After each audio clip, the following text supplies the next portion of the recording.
Felton is coming back as Draco Malfoy in Harry Potter the Cursed Child on Broadway. This is crazy. This is one of the first cast members from the original Harry Potters to do this. This makes me want a movie. I don't know if they could ever do a movie with the original cast, bring them back and do the Cursed Child, but Jake, how do you feel about this? Well, I wanted to talk about this because what you just suggested is what I thought was going to happen. That they were going to let this play be on Broadway for, however long they wanted it to be there. They've actually taken it off Broadway. It used to be a two-parter. They rewrote it and shortened it and made it a one-parter. It used to Dang. be you bought tickets for 2 nights. Like you'd have a Friday night and a Saturday night, and you'd see the first part on Friday night and the second part on Saturday night. And apparently sales went down quick once all the true like diehard Potterheads saw it.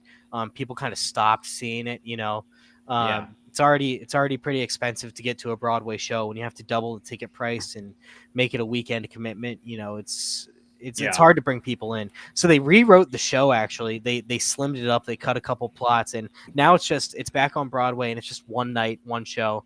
But yeah, Tom Felton as adult Malfoy, because most of this story takes place when the characters from Harry Potter are adults, and it's mainly about their children. And I've read the play. It's pretty good. It wasn't my favorite thing I've ever read, but it didn't it just didn't grab me very much. Part of it too is reading a play. It's kind of boring. You have to really fill in the gaps in your mind. I'd really like to see it, but I'm kind of bummed that I won't get to see the full version. Anyways, I thought that what they were going to do was let this play run until all of the people looked like this. I mean, look at him. He's old now. And then once Harry Potter stuff had kind of died down, they finished Fantastic Beasts the way they wanted to.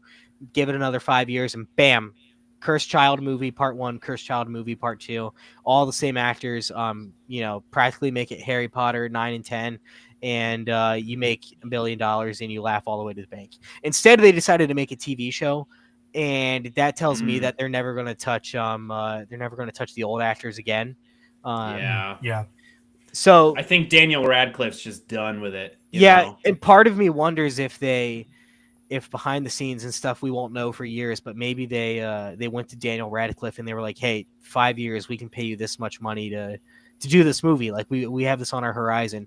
And part of me wonders if, and this would be in character for him, he says, absolutely not. I will never do Harry Potter and the Cursed Child. And they were like, reboot. You know what I mean? Just start over. It does seem like a cash grab because the story was done. Yeah, and the Cursed Child story doesn't add a whole lot. I didn't think. It just it's kind just of that like Harry's son is like evil now, right? Yeah, it spun its wheels a lot. It has a lot to do with like the Time Turner and things like that. And it's interesting.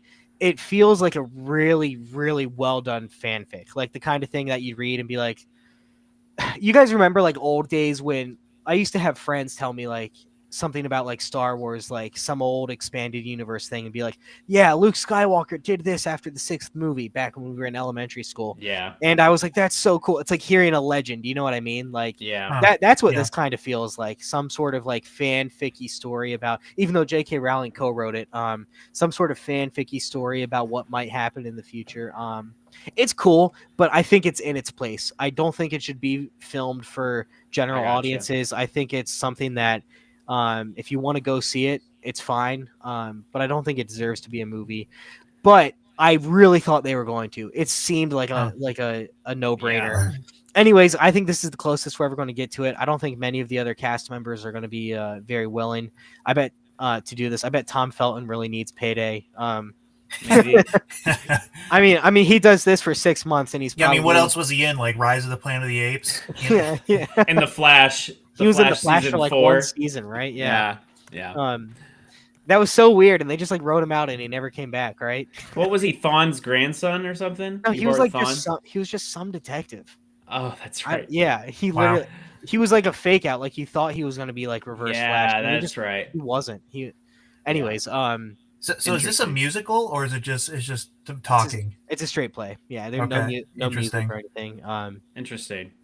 Yeah, and so like you can read it, like they've published it like as a book, like the play. I remember when it came out. But yeah, I think this is the closest we'll get to a live action version of this this play, or having one of these actors do it. But it's just interesting to see something come half true. I was certain that this was going to be a movie one day, and I think this is all we're ever going to see of it.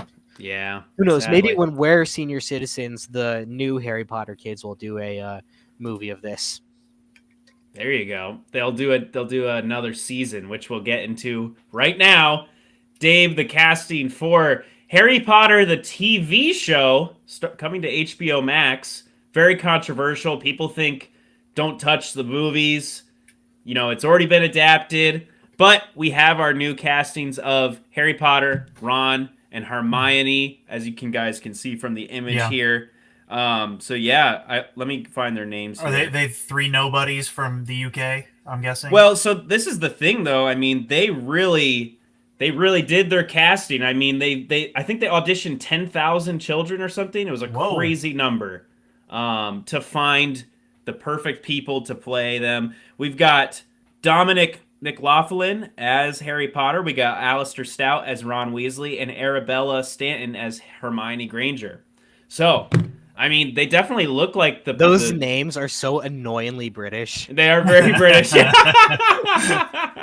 Guys, we need to pray for these kids. They have no idea what they signed up for. I know. Just looked at Daniel Radcliffe. That's this guy's future, you know. Oh, jeez, dude. The hate, like all of the, complaints, the online backlash and bullying. I just kind of feel bad for them. Seriously. But their lives are changed forever. They're going to make millions. They're going to make a ton of money anyway. Yeah, so maybe just handle never look at the internet ever. Just make the show and then just be secluded the rest of your life. Hey, the Webbinar seminar needs to do that too. Never look at the internet ever. Yeah, true.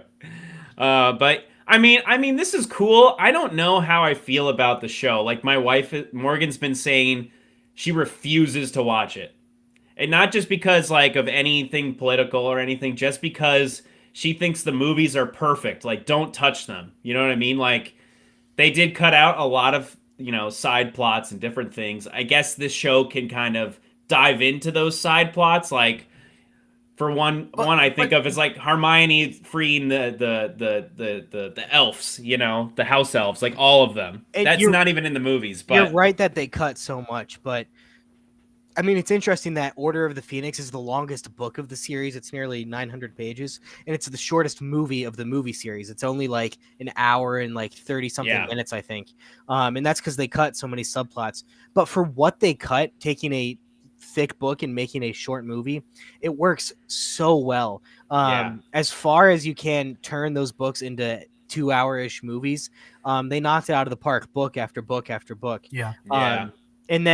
And honestly, the only real ones that suffer from losing plots are Goblet of Fire and Order of the Phoenix, but Half-Blood Prince is already a pretty slower book, and so it was able to kind of all fit into a movie. And then Deathly Hallows, they obviously took the time to make it, 2 parts. 2 parts, so I'm just not sure what they had to cut warrants a complete reboot. It just screams money to me. Part of why I think this is going to be odd is to me, it's all or nothing. So we can recast the characters all we want. And we're going to look at the characters. They're all recast. They're all different actors. That's fine. But think about this. Picture Hogwarts. What does Hogwarts sound like? What does Hogwarts look like? What does the Great Hall look like? What do the Gryffindor dormitories look like? I'm picturing the movies. We all have a mental image of it. Iconic. The movie, and the fact that the movies came out while the books were being published. I think the last book was published after the first 4 movies came out. They're so ingrained with each other in the style of what the movies portrayed Hogwarts as and what the books portrayed Hogwarts as. They're one and the same to me. So do we completely throw that production design out the window and reimagine it? Or, and this is where it gets really interesting and borderline frustrating, do we just use the same sets and just have different actors doing the same thing in the same sets? They still have all the sets. They did not strike any of them, and that's why I thought they'd eventually make a Cursed Child movie one day. Really?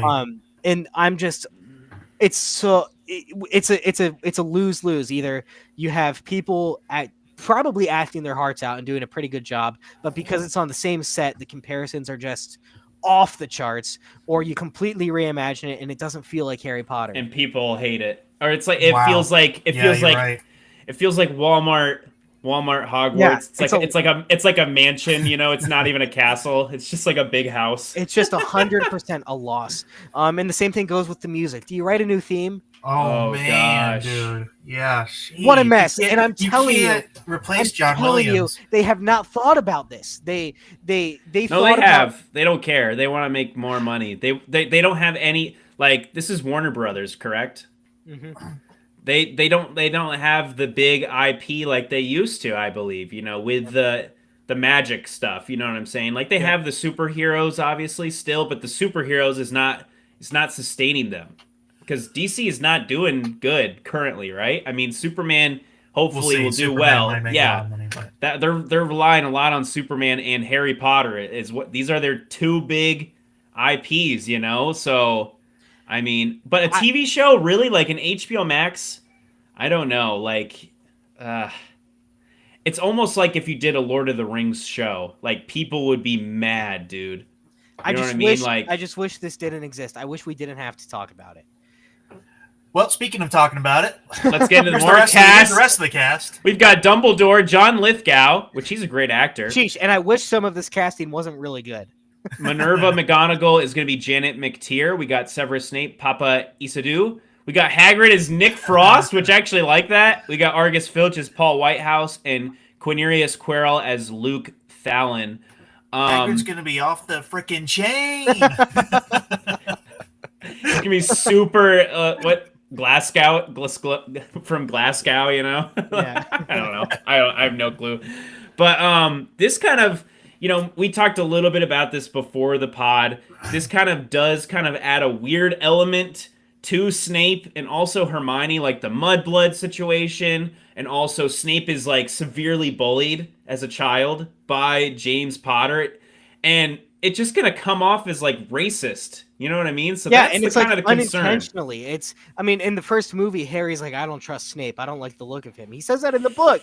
Yeah. Guys, you know, I was like, what a problem. And I feel bad for this guy. I've never seen him in anything. I'm sure he's an awesome actor. I bet he is. I'm sure they cast him for an awesome reason. I bet they've seen him and stuff, and they're like, this guy, because Snape is going to be a challenging role. And of course, Alan Rickman just ate it up. He crushed it. So I can see them trying to be like, let's distance from Alan Rickman, who's, I mean, just shockingly iconic. But you're right. I mean, Snape is a former Death Eater. He's a former terrorist. It's odd. I have no problem race swapping characters when you're remaking something, whatever, you know what I mean? Let a good actor act, but just why Snape? You know, you've just opened a can of worms. Do you think they are going to go down that route of like making the mudblood thing a little bit more heavy? You know what I mean? Like this is like racism, basically. You know, like hopefully not towards Muggles. They're like super nasty. I don't know. Maybe maybe it's rough. I think part of that commentary in the original though is that these people aren't hated because of their skin color. They're hated because of their magic and or lack thereof, you know, in their lineage. And that's just more ways to point out how awful humans can be, you know. And just making it about race just kind of, I mean, it's an important topic, but it's just, you know, maybe being the 10th one of the week to tell the story one way instead of being unique and doing it like the originals did. So yeah, that's tricky. I think they'll never talk. They'll never broach the subject. And that's fine. I feel bad for this guy. You know, he's going to get a bag too, and he's probably going to give it his all. But it's tough. But everybody else here is awesome, man. Stop making me try to like this. You know, John Lithgow is one of the best actors around. Is he American? He is American. That's the crazy. But he played Churchill. But he played Winston Churchill, so he has a Brit pass. But who's Luke Fallon and Paul Whitehouse? I don't know them. I don't know Luke Fallon. Paul Whitehouse. I was looking this up earlier too, and I was like, I know that guy. But Google it. Yeah, I'm on Google right now, but yeah, I don't know. Wade, how you feel? Maybe not. Maybe how do you feel about them redoing the whole shebang? A season per book. My thing is, you know, do we need a full adaptation of the book, like detail by detail? I mean, isn't that what the books are for? Yeah, good point. And like, so I don't know. I don't see a point really. I mean, I get the diehard Harry Potter fans maybe want to actually see that, but it sounds like they're all angry about it. So I don't know. Yeah, I don't think what it anybody's seems really like. happy about this. Yeah. I will say, and John Lithgow is 80 years old. Whoa. Okay. Whoa, that's He does not seem 80. Years hopefully old. doesn't the same thing happens with the first That's first what Dumbledore I just died thought. too. Yeah. And He only made it through 2 movies. He was open. He was like, this is my last role. He's like, this is my last hurrah. I'm really looking forward to it. I'm Oh my hoping, word. but But yeah, if you this is you going to wanted take 10 years, Yeah, exactly. It's gonna be 90 by the end. I Yeah, don't like you know. said, if he makes it, that's crazy. Well, guys, let's move Some on. of you may die. Never go in the forbidden forest. All right.